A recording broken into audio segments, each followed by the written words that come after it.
Maharashtra news channel. मी अमेरिकेवरून आधीच 20-22 तासाचा प्रवास करून सरळ जंतर मंतरलाच गेलो होतो एअरपोर्टवरनं, आणि तिथून मग रात्री सकाळी 4-5 ला मी घरी आलो, त्यामुळे थोडा थकलेलो होतो। तर काल आपण सगळ्यांनी जसं पाहिलं की जंतर मंतरवर काल हजारोच्या संख्येने तरुण आलेले होते, जे आपले शिक्षा मंत्री आहे त्यांचा राजीनामा मागण्यासाठी। 1 करोडपेक्षा जास्त विद्यार्थ्यांचं जे भविष्य आहे ते खराब करण्यात आलेलं आहे। नीटचे जे विद्यार्थी आहेत त्या विद्यार्थ्यांनी आत्महत्या केलेली आहे। सीबीएसईचे 17 लाख स्टुडंट्स जे आहेत त्यांचे पेपर चेक करण्यात गडबड झालेली आहे। सीयूईटीचे जे स्टुडंट्स आहेत त्यांच्या एक्झामचे सर्व्हर डाऊन झालेले आहे। एसएससी जीडीचे 40 लाखांपेक्षा जास्त विद्यार्थी आहेत, त्यांच्या पेपरमध्ये धांदली झालेली आहे।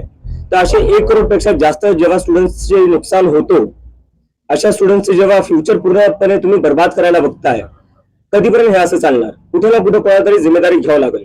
आणि याचमुळे काल आम्ही जंतर मंतरवर जे प्रोटेस्ट केला त्याच्यात आम्हाला खूप जास्त रिस्पॉन्स भेटला, आणि त्यावरून आपल्याला एक गोष्ट आता कळते की या देशातला तरुण जो आहे, जो जेनझी जो आहे, तो या सरकारला आता घाबरणार नाही।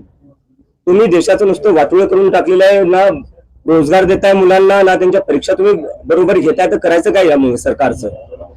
तर या सरकारला आता या देशातला तरुण घाबरत नाहीये, आणि तो आता रस्त्यावर येणार। आणि जोपर्यंत धर्मेंद्र प्रधान जे शिक्षा मंत्री आहे ते राजीनामा देणार नाही, तोपर्यंत हे आंदोलन मागे सरकणार नाही।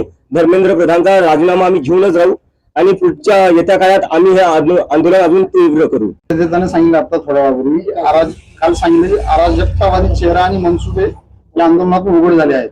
बर, काय अराजक चेहरा म्हणजे काय? अराजकतावादी चेहरा आणि मनसुबे येतो मी त्याच्यात।